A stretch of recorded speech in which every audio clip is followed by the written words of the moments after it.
Neville Goddard Lecture. Four Mighty Ones.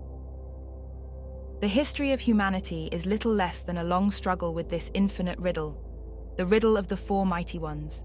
It is veiled throughout, from Genesis to the Book of Revelations. The four rivers, the four horsemen, the four creatures around the throne of God, the four men loose and walking in the fire, and the form of the fourth was like the Son of God, and they parted his raiment into four parts. And throughout they speak of the four, but man cannot seem to unriddle the riddle. This morning I hope to do it, and if I do it to your satisfaction, so that you walk in it, then certain things should happen to you. Now let us see what should happen to us. First, let me quote the riddle. It is from the 30th chapter of the book of Proverbs. Who hath gathered the wind in his fist? Who hath bound the waters in a garment? Who hath established all the ends of the earth? What is his name, and what is his son's name? Canst thou tell? For that is the riddle. Can we tell it? The first is spirit, the second is water, the third is earth. The first one is about the wind. Well, the wind in all languages, in all ages, has been used as a synonym for spirit, the breath. He speaks of water second. The mystic knows water in the Bible, and all scriptures symbolized psychological truth.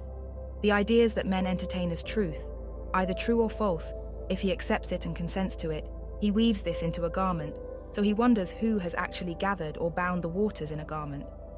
And the third, who has established all the ends of the earth? Who made it fixed?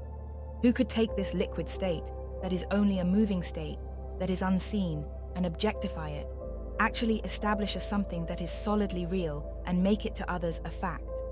Do you know the name? What is his name, and what is his son's name? Canst thou tell? Now let us now turn to the promises. I will set him on high because he hath known my name, which you read in the 91st Psalm, which all of us love to recite. I will set him on high. When I am set on high, does it mean I am made a king, a president, a dictator, a great giant of industry? It hasn't a thing to do with such exalted positions on earth, for the real journey of a man is up the ladder of awareness, ever-increasing awareness, an awareness of objects of increasing significance. But I am set on high because I know the name. A bird will not be merely a feathered creature.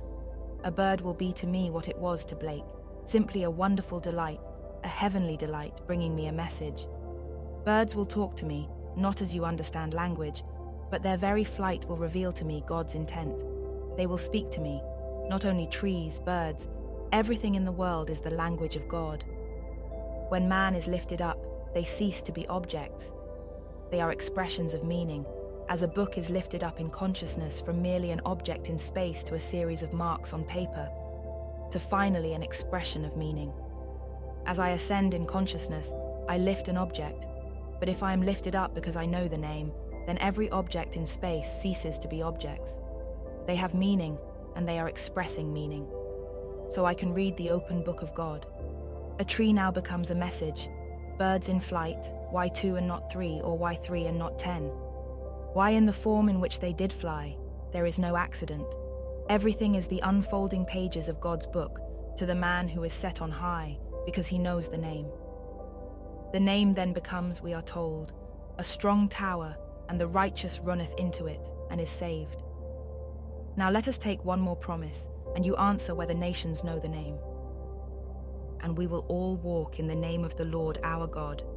And in that day, all the nations will beat their swords into plowshares and their spears into pruning hooks, and no nation shall lift a sword against a nation, and they shall learn war no more. And the history of humanity has been the history of war and crime. These words were penned hundreds of years BC. Only the individual has found the name and become one who took his own sword and turned it into a plowshare. He escaped from the turmoil, the individual mystic, the individually awakened man or woman who found the name in the midst of the struggle he goes in and finds a savior in the name. It is a strong tower to him. So what is the name? Let us go back now to the riddle. Who hath gathered the wind in his fist? What imagery? What is the fist? The fist is the symbol of the first letter in the great mystery name of God. The fist is Yod. Now, what is a fist? The hand is the one organ of the human body that sets him completely apart from the whole of creation. For without a hand, if I were simply an Einstein multiplied by the nth number, I would only be a smart monkey. I could not build, I could not fashion, I could not mold, I could not create. I could have all the ideas in the world, but without a hand, I would not be a creator. So here, the very first question asked is about the creative being. For the wind is spirit. I'm speaking now of the creative spirit. And so it puts it into the form of a fist. Who has taken it and gathered all the wind in its fist? So we find the first letter that is, in the language of the mystic, to be aware. Can you conceive of being any place in this world and not being aware? You may not know who you are, you may not know where you are, you may suffer from total amnesia, but you can never in eternity not know that you are. It is the one thing of which man is sure. I am. He knows that he is, and he doesn't know who he is and where he is and what he is, but he cannot stop knowing that he is. So that is the very first question asked. That creative spirit which is the yard, which is simply being aware. The second one now, who bound the waters in a garment? When I speak of garments in the scriptures, they symbolize what the mind wears. When a man is clothed in soft raiment, we are told he is in the king's house and the kingdom is within. He does not have teachings concerning external life. When a man comes clothed in camel's hair or a leather girdle, these are made from external objects, made from skin, made from hair, the most external thing on a man, so that man's teaching is represented by external things. Therefore, he speaks externally. He does not speak of the kingdom within, he speaks of the things without that man should do. You have 2 coats? Give one to one who has not any. You have more than you can eat? Give some to one who is hungry, but when one comes wearing soft raiment, he doesn't tell you anything to do on the outside, for he is now clothed with the clothing of the king, and the king is in the kingdom, and the kingdom is within. So we speak now of a garment. A garment simply represents the intelligence of the individual, or what the individual has accepted as true. Now where we speak of water, he gathers water into a garment, and water is psychological truth. Who can take a mere assumption and gather it into something that is altogether real to him, that no one sees, as you would take, say, the cloud and gather it and form it? And then the third one, who can solidify it? Who has established all the ends of the earth? What is his name? Go back to the name. We found that the hand was yard, and the second letter in the great creative power is hay. Hay is symbolized as a window. The window of the man is his mind. With my mind I see. With my imagination I see and fashion. So I will now gather in my imagination what I want to be in this world.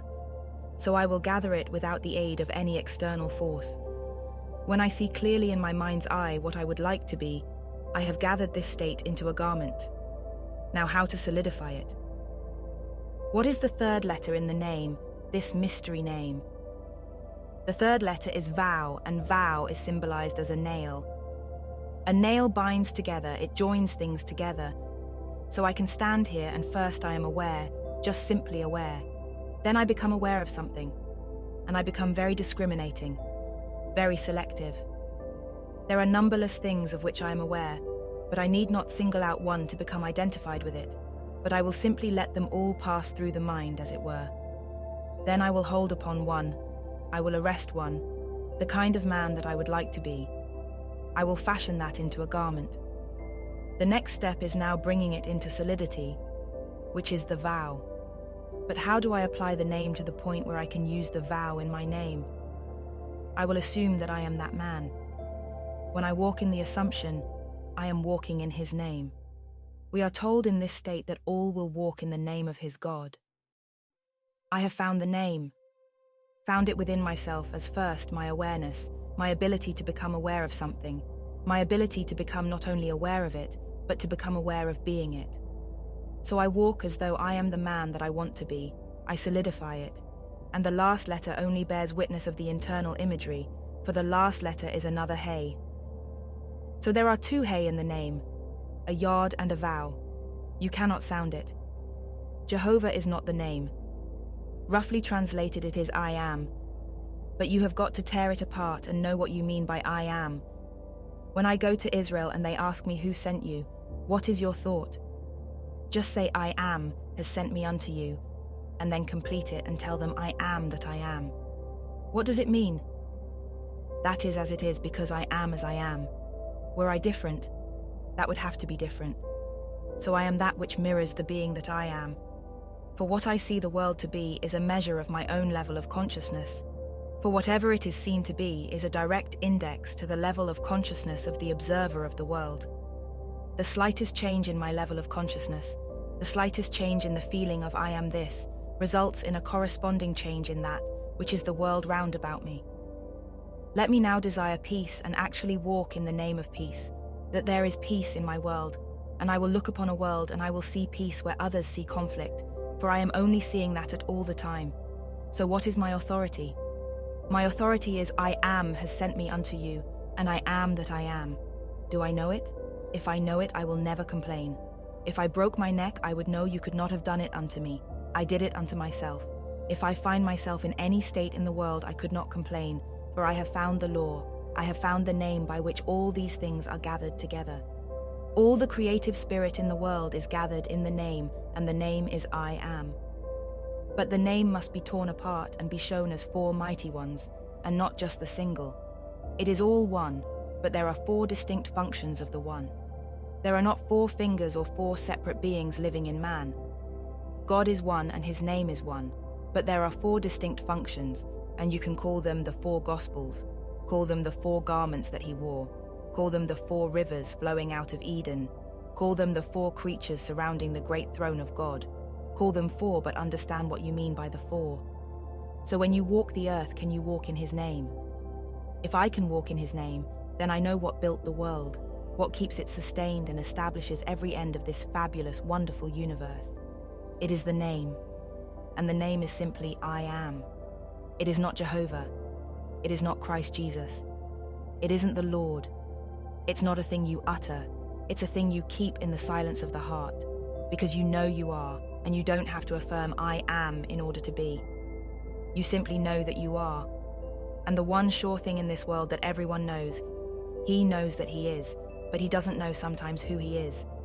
He doesn't know sometimes where he is, and sometimes he doesn't know what he is. But at all times he knows that he is.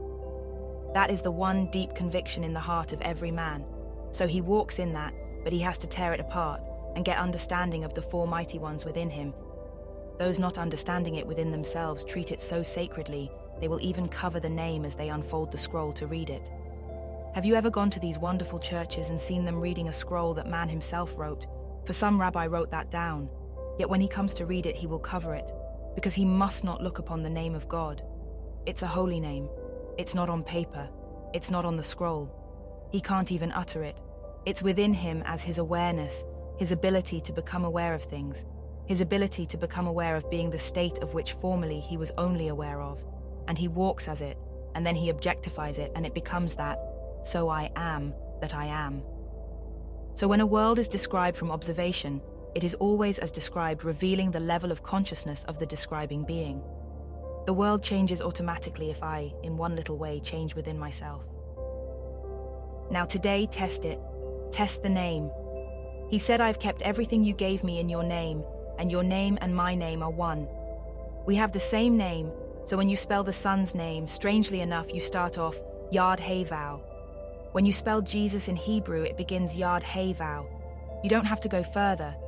That is the creative power. To be aware of, and to be aware of being the state decided on, and then, but it's not Jesus. You don't sound Jesus. It's simply in the being's own heart. That's the name. Now, the day we really believe it and are bold enough to walk in that name, there will be peace in the world. If we turn on the outside to an external God, there will be war in the world.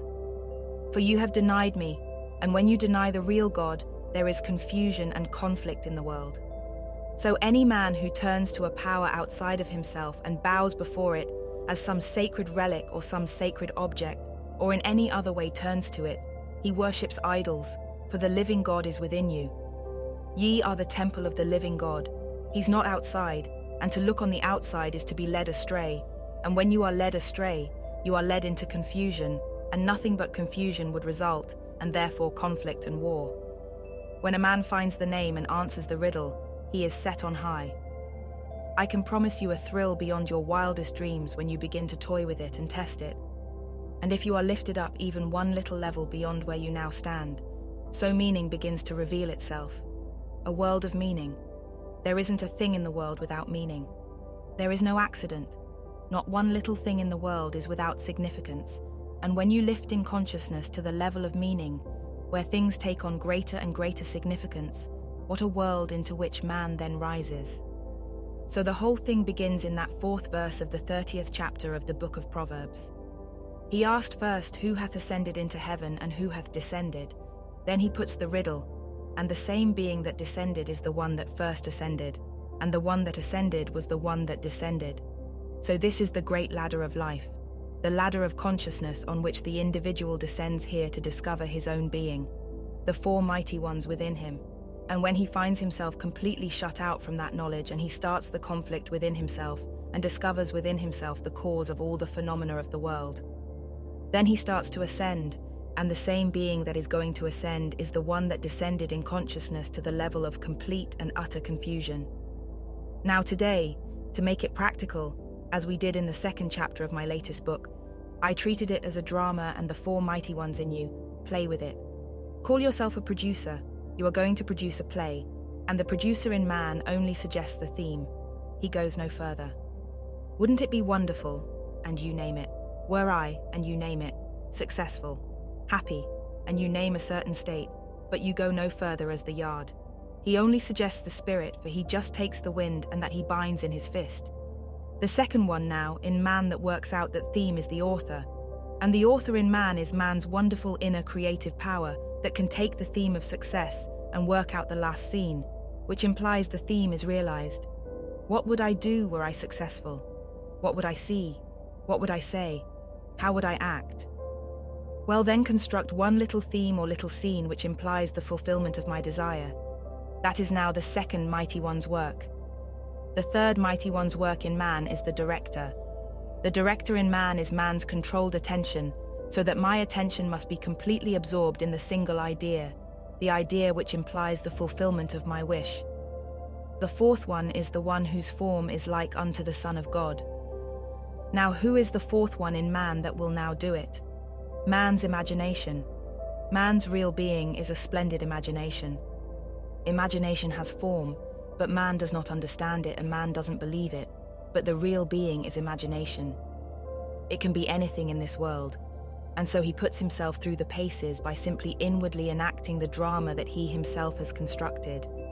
And whatever it would be that he has constructed, which drama implies the fulfillment of his theme, he inwardly acts it over and over and over again until it takes on the tones of reality. When inwardly he feels natural in the part that in which he is now self-rehearsed, the curtain will rise and he will see it there.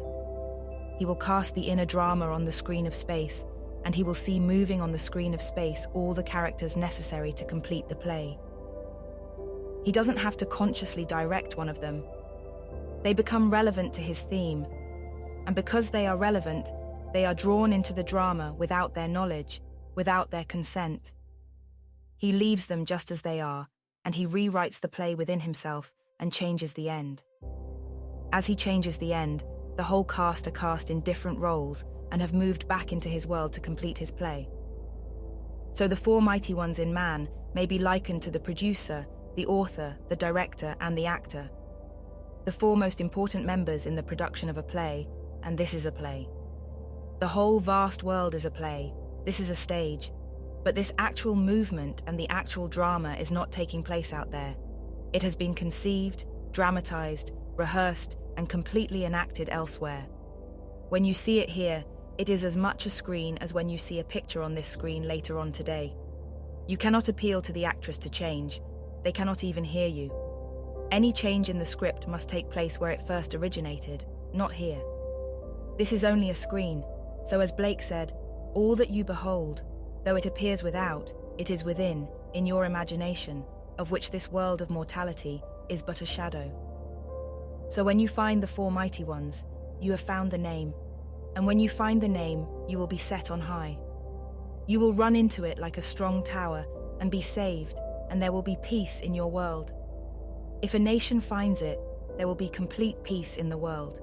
If the individual finds it, it is peace in his world. Though the whole vast world rages, in his world there shall be peace. Not a thing will touch him, for he has found the name. And the purpose of this whole vast journey is to find the name and the Son's name. If I find the Father's name, his name is just like mine, so I have found my name, and the name ceases then to be Neville. It ceases to be John, to be Mary, but you never utter it. It is your sacred trust. You tell it to no one. You keep everything in the name, but you don't tell it. In other words, you will call yourself by some other tag, but the real name is covered from sight because you, yourself, cover it. You walk in the name. Now you can try it and see if I have told you the truth this morning. See if you cannot conceive of things today and identify yourself with it. Remain faithful to that association and see if that association will not result in a corresponding state in the outer world. Boldly assume that you are the one that you want to be. Remain faithful to the assumption and see if it will not establish itself and become hardened into fact. And you will know then the one who really establishes all the ends of the earth. For your earth will be anchored down and bearing witness of the man, the woman, that you have conceived yourself to be. Then you will be free of the greatest tyranny in the world, and the greatest tyranny in the world is the belief in the secondary cause. There is no second cause. There is only first cause, and the cause of everything is the name. But when you don't know it, you blame another, and I cannot conceive of a greater tyranny than the belief in a second cause. There is only one God, expressing himself as four mighty ones within the individual. So think now of your personality as something that is informed by this mighty selfhood, but informed by it, in respect to its level of consciousness in varying degrees. On one level, I am informed as to the language of birds, on another level, the language of trees, and on another level, the language of the motion of clouds. Every little formed cloud is telling me something.